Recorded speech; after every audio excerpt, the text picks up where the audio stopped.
Hey guys, welcome to Herding Little Cows to the Glory of God. This is another part of the Overwhelmed Mama series. And the idea of the Overwhelmed Mama series is there are times that we do not treat our kids or see our children as the blessings that they are. The Bible says that children are a blessing from the Lord.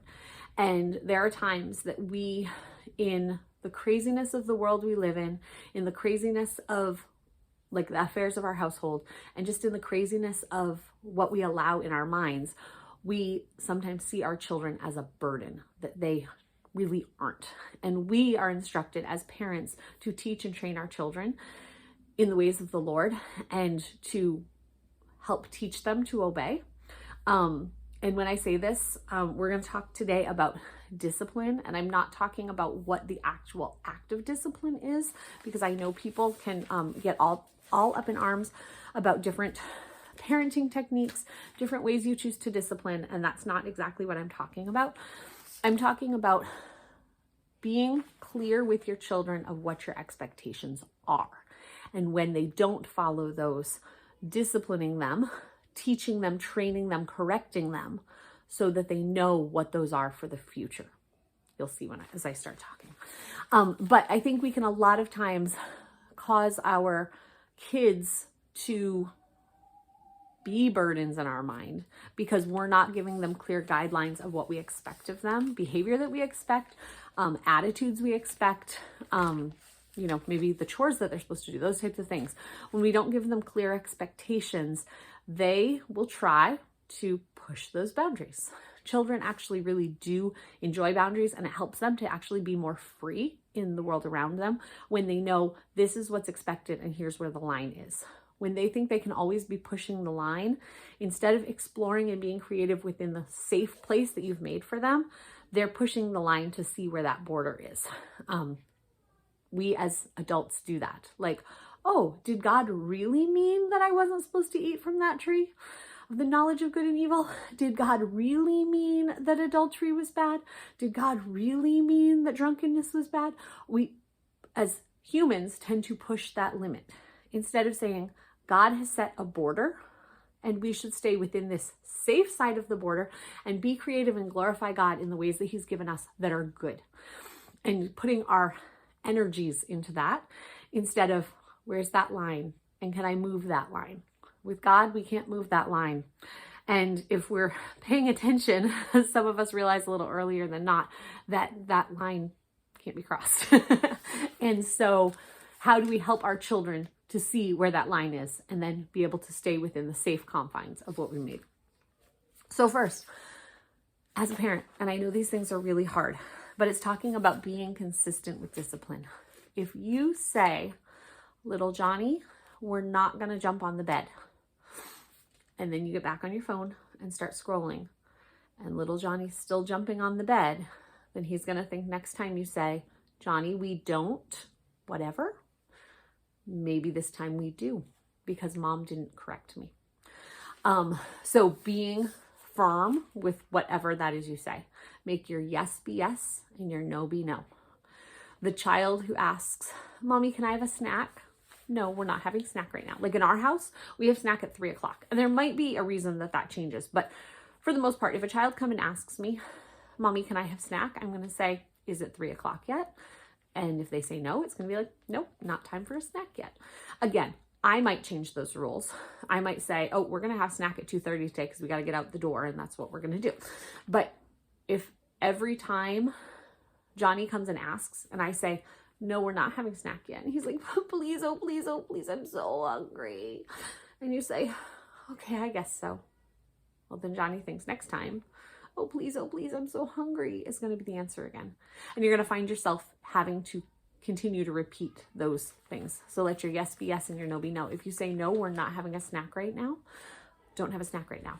And again, I think there is a process as your children get older where they can appeal to this.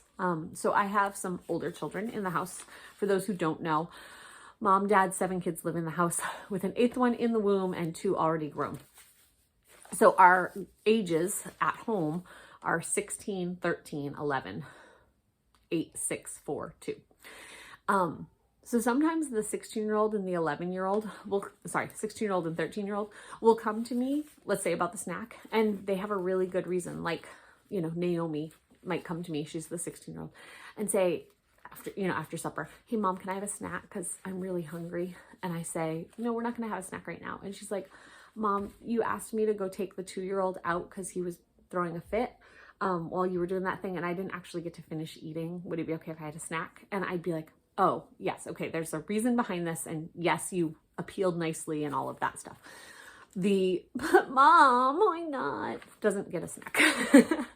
And again, I wouldn't take that from my 2, 4, and 6-year-old to just be like, but mom, I really want a snack, but I didn't finish my supper. Well, you chose to not finish your supper. Like, there would have to be a good reason, and I would try to think of these things before I say yes or no, but just making sure that you're consistent, saying yes when you mean yes, no when you mean no, and making them follow that. Don't threaten your children. I'm not saying you can't say, little Johnny, we need to clean up, or you're going to have to go sit on your bed. That would be totally fine. But to say, little Johnny, you're going to have to clean up, or you're going to go sit on your bed, and then you go back to doing something else, and Johnny doesn't clean up and he doesn't sit on his bed, he's going to think that there's not going to be consequences. Also, not threatening your children with like punishment that you're not going to give. I have heard this from people in stores, or church or wherever, oh, Johnny, if you do that again, you're not going to your friend's birthday party. Have you really thought through what that means? Because maybe you're punishing the friend. Like, I'm not saying you can't take away a birthday party from your kid, but maybe it's just going to end up punishing the friend. Maybe you were expected to be at the party and doing something, and so you really have to be there and you really can't take it away from the child. Maybe that mom was going to be watching the child during the party so you could get something done that really needed to be done. I'm just making this up because my kids don't actually go to birthday parties, but I'm not against birthdays. We just don't send our kids off to do something like that. But anyway, telling little Johnny, if you don't do that, you're not going to be able to watch the movie we were planning tonight. Well, if I needed the time for them to watch the movie so that I could get something important done, I needed to make freezer meals or something, I'm actually not probably going to follow through with that punishment because it's going to cause problems for what I was planning. Does that make sense? So don't threaten with things that you're not going to follow through with. Make sure that whatever you say as punishment, little Johnny, if we don't clean that up, then this is going to happen. Make sure this can happen. And then the last thing is don't lose a battle. As a parent, we need to be the ones to show our kids that we are going to follow through and we are going to make sure that they do what we say. So in other words, don't start a battle unless you're willing to continue it.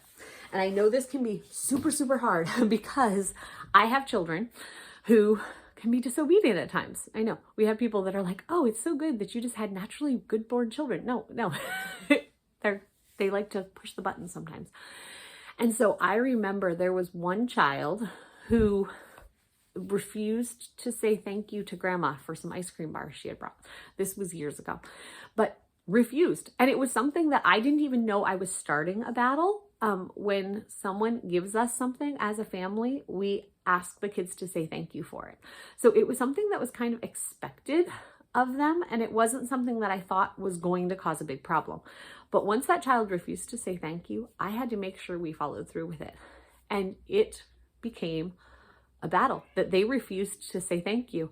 And they got the ice cream bar taken away. You can do what you want in your family and you can decide that what I did was wrong, but that's fine. This child was young, was like 1.5 or 2. Like this was a long time ago. Again, I don't remember the exact age, but a young child who needed to know that thank you was what we needed to say before they could have the ice cream bar. So in my mind, I had decided that the way the battle was going to end was for the child to say thank you, and then the child would get the ice cream bar. I felt this child was too young to understand that the ice cream bar just got taken away for good.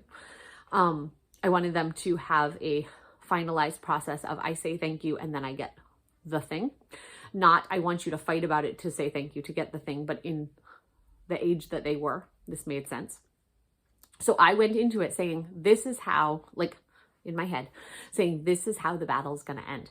And it took probably half an hour of this child fussing and refusing and being sent away and coming back. Okay, tell grandma thank you so you can have your ice cream bar. Nope, refusing, having to send them away. Again, I'm not going to go into exactly how we correct our children, the whole discipline issue, but they were being taken away from the activity. They weren't given the snack. And I kept going until this child said thank you. And we did not have that problem again with this child. And again, you have to read your own children, what's going to work for them discipline-wise, what amount of time can pass, because littler kids don't understand the time thing like big kids do. Like being able to say, this consequence is going to happen tonight for something you're not doing this morning. A little kid's not going to understand that. They're not going to understand if you don't put your toys away, you have to go to bed early when bedtime is 8 hours away. That just doesn't make sense to them. They'll forget what they're being corrected for. But making sure you figure out what is going to be the end of this battle and making sure that you win. So your child knows that you are consistent and you are willing to continue doing this. I know this seems weird in this Overwhelmed Mama series, because for an overwhelmed mama, children can seem like a burden in the midst of this correction, especially when it's going on for a while. But you're correcting them for the future. You're teaching them how to respond so that they know how things work in your house and that they can be a blessing to your family. In the midst of all of this, mama, you need to remember that you are here to teach them God's ways. You are here to show them Christ-like love and compassion in the midst of this. So this isn't a time to blow your top and be upset at your children. This is a time to stay consistent and to hold the line. And to remember that God is giving you a chance to help this child see good and bad choices, but it's also giving a time for sanctification for you as a mom to help bring this child up to understand that God's ways are better than our ways. And as a child might not understand what mom or dad is doing in the correction, making sure that they'll understand in the future that even if we don't understand what God's asking us of us exactly, or why he's asking us to do something, that we need to know that his ways are higher than ours and we don't understand them necessarily, if that makes sense. So this can seem like it's going to be overwhelming in the moment, and it will be difficult.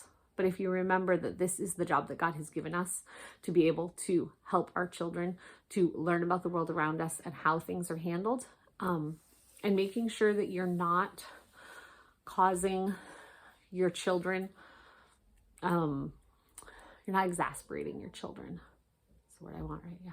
That you're not causing them to, like, there might be reasons. So for our family, jumping on the bed is something that's not allowed because we don't want kids to get hurt and all of that stuff. But also we have like a joint issue with our family that kids easily get hurt just on the regular floor, let alone jumping on things. So they're not allowed trampolines or beds or those types of things because of our family.